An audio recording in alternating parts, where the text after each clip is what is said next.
We're talking to Charlie the Starr, or is it Charlie Starr, with Blackberry Smoke. These folks are here.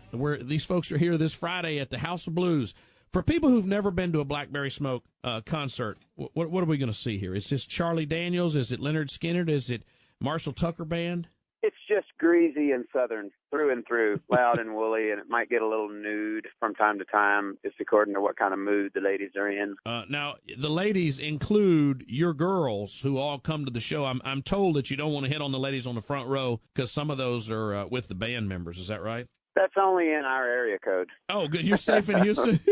Yeah. What are you saying, ladies? Ladies, hit on Charlie and the band if you're coming out to see the show. You guys too. No, don't say that since you're in Birmingham, because my wife's probably listening. Yes, and speaking of Birmingham, you're from not far from Birmingham. You're in Auburn country. Yeah, I grew up just north of Auburn, and it's funny because being an Alabama guy, when I meet people on the road from Alabama, they always say, "Roll Tide," and I'm like, "I'm sorry, I cannot help you there." Well, you know, we just added Birmingham, Alabama. It's WERC 105.5 FM, and I did an event there, and I'll tell you, half the crowd's Alabama, and half the crowd's Auburn, and the other half is from Tennessee. I don't know if those That's all right. add up. But well, even in Tuscaloosa, you know, the home of the University of Alabama, it's kind of split, not down the middle, but we just played Tuscaloosa not long ago, and there were tons of Auburn fans yelling War Eagle at me, and I thought, I'm not going to do that. I'll get run out of town on a pole. I don't want that. I'm for taking a position when it comes to politics. I'm not for taking a position when it comes to college football, because we have Baton Rouge, and we have Birmingham, Alabama, and we have Nashville, Tennessee, and then Houston. Waco, I don't get into that because it just it splits your audience, and there's nothing good to come of that. No, you can wind up losing, and that's bad. Yes, you can. Yes, you can. You guys have had a good run. I mean, you've done some amazing things. I discovered you when my brother Chris Berry, who's a sheriff's deputy, said, I found your perfect Open the Show Friday song. It's a band called Blackberry Smoke, and good one coming on. And, I mean, it's like Corey Morrow's Nashville Blues or George Jones's The Grand Tour. It's one of these kind of romps through the great. You got Ray Wiley Hubbard. I mean, it's just, you got your Patron. It's just a great song about, you know, a Friday road trip kind of deal. It is like the work all week kind of thing, and then let it all hang out on the weekend. Well, and we were happy to note off air that you agree with our premise that a grown-ass man or a lesbian woman ought to be able to have a beer on the drive home on Friday. Yeah, I used to do that, like it or not, and until one time too many, and Johnny Law didn't agree with me. Yeah, I think Jason Aldean has a song, something about that, on the dirt road doing that. What was it like? Tell me what it's like as a fan, because I know no matter how big you get, you're still at heart the guy that was listening to an artist when you got to perform with, say, Billy Gibbons jamming with you on a stop in Florida. What's that like when Billy Gibbons comes on stage with you and starts jamming out? I don't have the words to describe it. I mean, my knees were knocking, of course, and it's kid in the candy store kind of thing, and, you know, pinch me. Did you nail it, or did y'all make some mistakes? We nailed it, I would say, and so did he. He always does. Mistakes or not, Billy Gibbons nails it. He's the king of it. Oh. You know, he's Mr. Not Mr. Showbiz. That sounds bad, but he knows how to do it. You know what I'm saying? Well, I'll tell you, our flagship is in Houston, and that's where I started in radio, and that's where we broadcast out of. And he is a legend across the country, but in Houston, he is, I mean, above and beyond that. He is, because you still see him walking down the street. Everybody feels like they know him in that distinctive beard, and he's just an average guy when he's in Houston, which I think is so great. Totally, everywhere. He went out to dinner with us one night in Maine. We went to this little restaurant. He went with no security guard. He just went with us, you know. And one lady in that restaurant came over and asked him for his autograph, and he said, "Yes, ma'am, no problem." Opened up his jacket, pulled out a business card that said, "Billy F. Gibbons, friend of Eric Clapton." That's right. I've seen that card. My buddy Steve Christian in Houston owns a restaurant with him, and that's the card he hands out. Isn't that awesome? Yeah, that's awesome. And then he hands out $2 bills to people. Yeah, well, and I think Eric Clapton would be proud to be Billy Gibbons' friend as well. You Absolutely. were asked to perform. We're talking to Charlie Starr with Blackberry Smoke. You were asked to perform at George Jones's 80th birthday. What must that have been like? Yeah, another one. It was just like, what? Really? Are we doing this? Wow, how did this happen? And George is just so gracious, you know. He's like, you know, he's like our pawpaw. He just loves to hang out and tell stories, and he's just you know, he's a legend. He's the man. He is the man. I was at the Country Music Hall of Fame this past weekend, and they have a nice tribute to him there.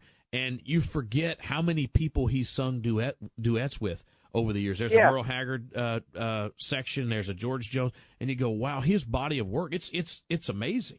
It's massive. You know, for years there was a big chunk of his career, like in the early '60s, that were the label that he was on was in litigation, and so all those songs like Love Bug and Races On and all that, you couldn't buy them on CD. Mm-hmm. And I mean, it's like 10 CDs worth of material. I think I read that Woody Guthrie at his death had 2,000 songs he had penned that had never been released, and they've dribbled some of them out over the years, and that's in addition to the ones we had heard of. I mean, it's wow. Let me ask you, Zac Brown, what's the relationship there?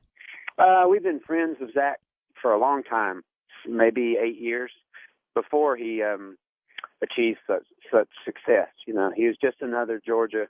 Not to say that in a bad way, not saying just another Georgia musician, but he was another man from Georgia that was slugging it out in clubs and playing frat parties and doing all the things that we've all done, you know, riding around in a van. And he, we met him on the very first cruise we did with Leonard Skinner.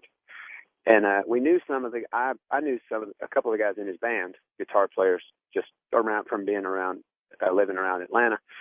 And they were so good, you know, on that cruise, the way they just tore up Devil Went Down to Georgia just blew everybody's mind. You know, it's 90 miles an hour. And it was just so much fun, you know, and we started hanging out and became friends that week. And he kept in touch through everything. And then here he is next thing you know, winning a Grammy and, you know, just, but still such a good, grounded dude. Well, and I don't know you guys personally. I'm coming out to see y'all at the House of Blues and hope to get to hang out with you for a few minutes, but drink some of your booze. But the thing I love about Zac Brown is, as big as he has become, they still do the meet and greet, and folks know. I mean, they did this at the rodeo, where they actually, his chef cooks for the fans, and then they serve the fans. And I love the concept that, look, we wouldn't be here but for you. Totally, and he's that way. I mean, you know, he's got 4 kids, and he's just he's a good guy. He's a smart guy, but he's grounded, you know. And anyway, when we got into a weird situation in our career with yet another indie label that folded, and he just contacted us and said, I love you guys. Whatever you need, let me know.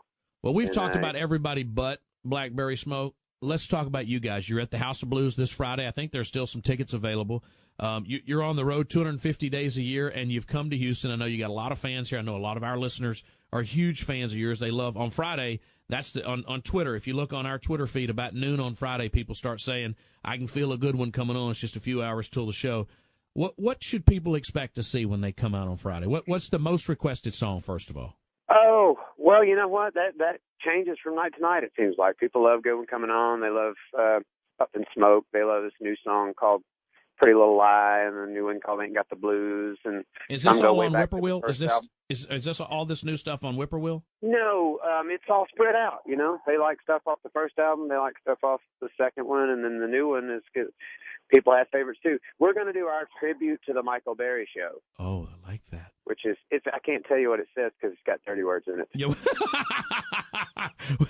I won't leave until that part. I'm not going to leave anyway. I'm looking forward to seeing you guys. It's the House of Blues Friday night. These guys put on a fantastic show. I know the House of Blues is excited, and I'm bringing some of my buddies, and we're going to come down. And please tell the guy at the back to let the long-haired, hippie-looking, long-beard Confederate war general with the Confederate flag skull cap in, because that'll be me. Charlie Starr, Blackberry Smoke.